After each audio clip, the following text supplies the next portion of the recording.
Imaginez un instant que votre SI, principalement composé d'un domaine Active Directory censé protéger vos données les plus sensibles, dissimule en son sein une porte dérobée. Une simple ACL mal configurée qui, exploitée habilement, peut transformer un compte anodin en une clé maîtresse donnant accès à l'intégralité de votre réseau. Dans cette vidéo, nous plongerons au cœur des mécanismes des ACL pour dévoiler comment une série d'erreurs apparemment insignifiantes peut se transformer en une escalade de privilèges et surtout comment contrer ces menaces avant qu'il ne soit trop tard. Bien, commençons par les bases. Qu'est-ce qu'une ACL et une ACE? Une Access Control List pour ACL ou liste de contrôle d'accès en français et comme son nom l'indique, une liste de règles attachées à chaque objet dans Active Directory. En gros, ces règles déterminent qui peut faire quoi sur cet objet. Chaque règle individuelle s'appelle une ACE pour Access Control Entity ou entrée de contrôle d'accès en français. Concrètement, une ACE va par exemple dire l'utilisateur John a le droit de modifier tel objet ou encore le groupe commercial n'a pas le droit de supprimer tel objet. En gros, on peut comparer une ACL à la liste des personnes autorisées à entrer dans un bâtiment où justement les ACE seraient les noms individuels sur cette liste avec leurs privilèges spécifiques.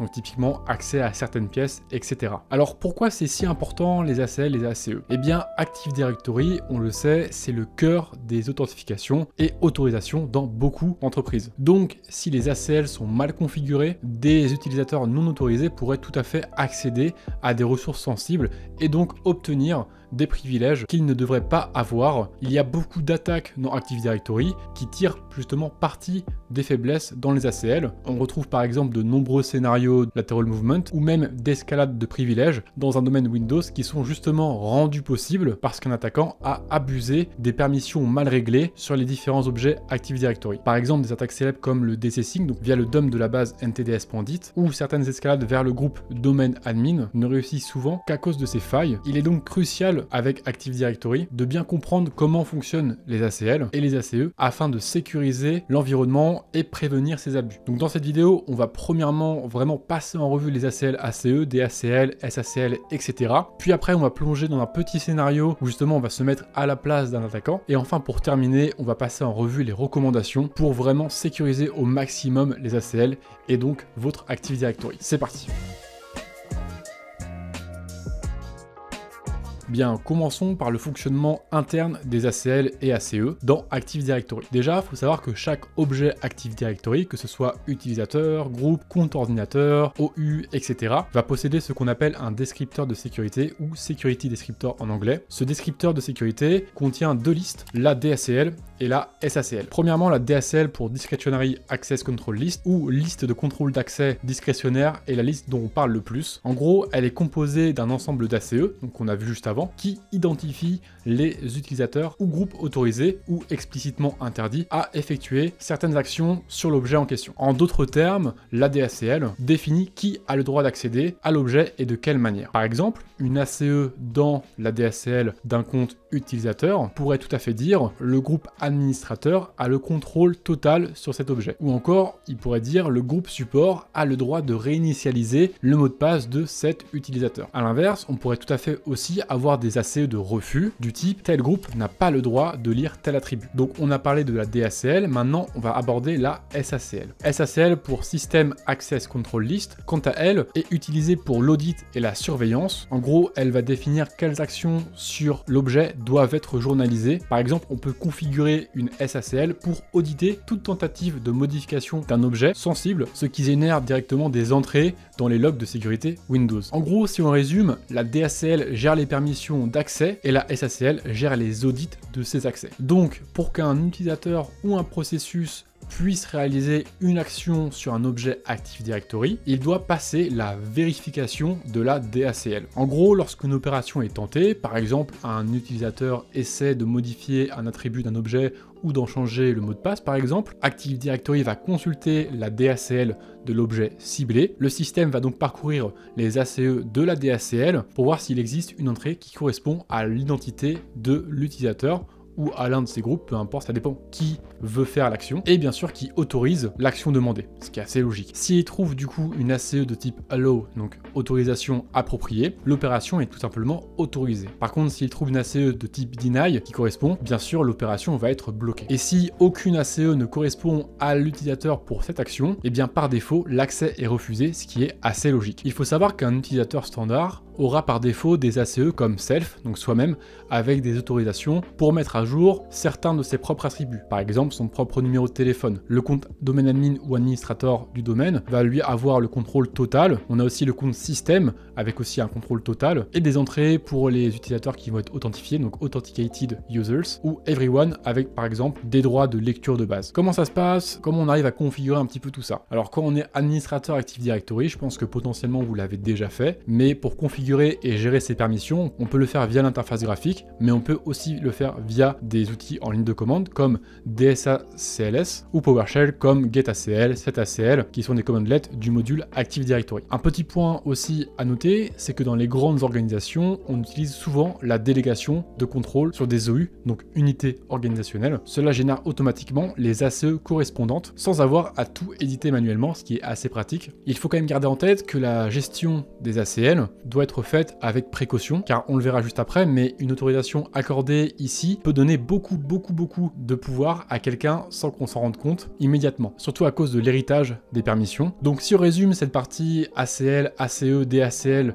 SACL, en gros, les ACL, ACE, il faut bien comprendre que c'est vraiment le mécanisme qui concrétise l'autorisation dans Active Directory. L'authentification, lui, va vérifier qui vous êtes, donc quand on se connecte en fournissant le bon mot de passe, mais l'autorisation, lui, va se faire via les ACL. Donc une bonne compréhension et configuration des DACL, c'est essentiel pour que chaque utilisateur n'ait accès qu'à ce qui lui est permis, ni plus ni moins. Bien, passons maintenant à quelque chose que je pense vous attendez, comment des attaquants peuvent abuser des ACL et ACE, qui sont forcément mal configurés dans Active Directory.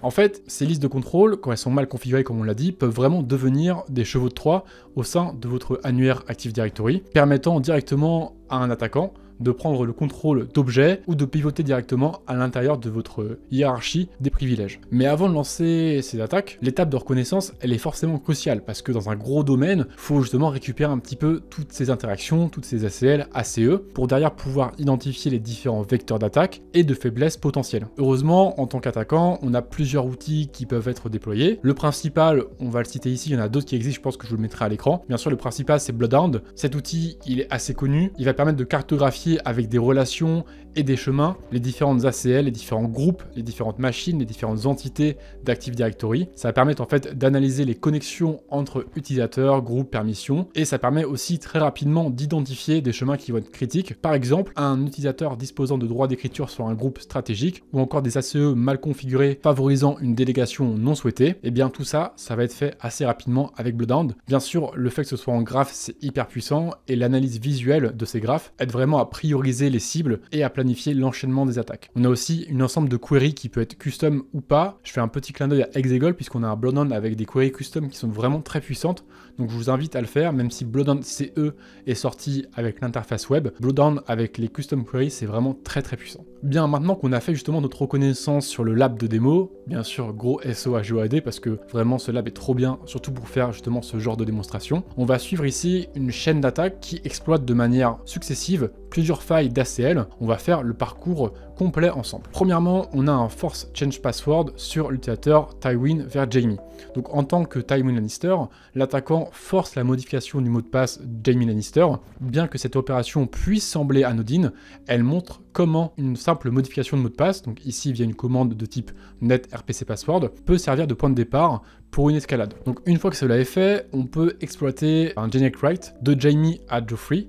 Donc une fois que le mot de passe de Jamie bien sûr a été modifié, ce compte dispose d'un droit generic write, comme je vous l'ai dit, sur Joffrey Baratheon. Cette permission, elle permet d'abuser de plusieurs techniques, ce qui est assez puissant. Premièrement, le targeted Kerberos Sting, donc c'est du Kerberos Sting, mais du coup ici vraiment visé. J'en ai pas parlé de targeted Kerberos Sting dans ma vidéo Kerberos Sting, mais en gros, on va ajouter un SPN sur le compte de Joffrey en demandant derrière un ticket, puis en retirant la CE pour enfin craquer le hash obtenu. Donc c'est du Kerberos Sting plus. Si jamais le Kerberos Sting ça vous parle pas, je vous mets à l'écran une petite petite vidéo que j'ai faite juste ici, je pense. Voilà. On peut aussi faire une attaque de type Shadow Credential. J'en ai jamais parlé, mais bientôt, bien sûr, ça arrivera. Et enfin, on peut aussi faire une modification du logon script. Donc en modifiant l'attribut script path, on pourrait déclencher l'exécution d'un script malveillant lors de la connexion de Geoffrey. Donc lorsqu'il va ouvrir sa session. Donc ces méthodes, elles démontrent assez rapidement comment un droit generic write sur un utilisateur peut offrir différentes voies pour compromettre davantage le système. Donc là, encore une fois, on va rebondir, on va abuser de write DSL de Geoffrey vers Tyron. Donc l'attaquant, comme je vous l'ai dit, a un droit write DSL de Geoffrey vers Tyron. Donc en modifiant l'ACL de Tyron à l'aide d'un outil comme DACL Edit, on peut lui attribuer des droits de contrôle total. Donc cela ouvre encore une fois la possibilité à changer le mot de passe de Tyron, ce qui est assez rapide mais assez bruyant. Exécuter à nouveau des attaques de type Targeted, Kerberoasting ou Shadow Credential. Encore une fois, voilà, on a plusieurs moyens de le faire, mais ça prouve encore une fois que via une autre DSL, on peut tout à fait abuser cela. Enfin, on continue encore une fois, puisque on va continuer à pivoter comme cela. Après avoir compromis Tyron Lannister, on va utiliser nos droits pour s'ajouter dans le groupe Small Council, puisqu'on a une ACL Add Members vers ce groupe-là. Donc l'opération, elle se fait assez facilement via une commande LDAP. Donc ça montre assez facilement comment l'accès à un groupe sensible peut être obtenu en abusant justement d'une permission sur le membre d'un groupe. Enfin, je vous promets, on a quasiment fini. On va, avec Right Owner, changer le propriétaire d'un groupe, puisqu'on a ce droit-là via cet ACL. Donc on va devenir propriétaire d'un groupe critique, ce qui va permettre par la suite de modifier son ACL, par exemple pour ajouter des droits de type Generic All. Et enfin, une fois dans le groupe Kingsguard, on va pouvoir modifier le mot de passe de Stannis Baratheon, puisqu'on a bien sûr set le droit Generic All à tous les membres, donc c'est plutôt pratique. Et donc derrière, on va pouvoir étendre l'attaque sur le compte ordinateur du contrôleur de domaine Kickstanding, par exemple en faisant une attaque de type S4U2Self, ou la création d'un silver ticket. Ça peut être tout à fait faisable pour obtenir une session en tant que domaine admin. Bon, bien sûr, j'ai pas forcément abordé toutes les techniques qu'on a vues dans la vidéo, ça sera pour une prochaine fois, mais c'est pour vous montrer un petit peu l'étendue des différentes attaques qu'on peut faire via exploitation de ACL ACE. Bien sûr, je vous mettrai à l'écran un petit screenshot qui a été fait, qui est dispo sur The Hacker Recipes, pour voir en fonction de quel ACL ACE on a le droit, ce que l'on peut faire. Donc je vous mettrai tout ça à l'écran, c'est plutôt intéressant. Et comme vous le voyez, on a la possibilité de faire beaucoup de choses en fonction du contexte que l'on a, donc c'est plutôt intéressant. Bon, je pense que je vous ai fait vraiment un petit peu peur avec tous ces scénarios d'attaque, mais maintenant on va parler un petit peu de bonnes pratiques pour que jamais ce genre de choses ne se passe dans votre Active Directory. La bonne nouvelle, c'est qu'avec les bons outils et avec un petit peu de vigilance, on peut vraiment grandement réduire les risques. Donc voici les principales recommandations. Premièrement, on va appliquer le principe du moindre privilège. Ça peut sembler évident, mais vraiment il faut toujours s'assurer que chaque utilisateur ou groupe n'ait que les permissions minimales nécessaires. Donc vraiment éviter de déléguer des droits trop larges en mode au cas où, parce que ça on le voit souvent quand je suis en audit, même quand je fais des formations etc, je vois souvent ce genre de choses où on dit ouais on a délégué parce que on voulait être sûr que le mec ait les droits, mais du coup là on n'applique pas du tout ce principe du moindre privilège. Donc je vous conseille vraiment de pouvoir mettre en place, c'est ma deuxième recommandation, une surveillance et un audit assez régulier des ACL, parce que je pense qu'il est obligatoire de passer en revue de temps en temps justement tout ça. Alors pour ce faire, vous avez bien sûr l'outil Bloodhound dont j'ai parlé juste avant, puisque bien sûr c'est utilisé par les attaquants, mais ça peut être tout à fait utilisé par la Blue Team / Purple Team / même administrateur système pour justement avoir une vision assez globale des différents chemins potentiels de contrôle et d'attaque. On a aussi d'autres outils comme ADACL Scanner, je crois qu'on a aussi l'outil de l'ANSI qui le fait, je suis pas tout à fait sûr, mais voilà, vous avez vraiment pas mal d'outils qui peuvent être utilisés. Attention bien sûr à quand vous les utilisez, Bloodhound potentiellement, Sharpon peut faire crier les EDR et AV parce que bien sûr il est flag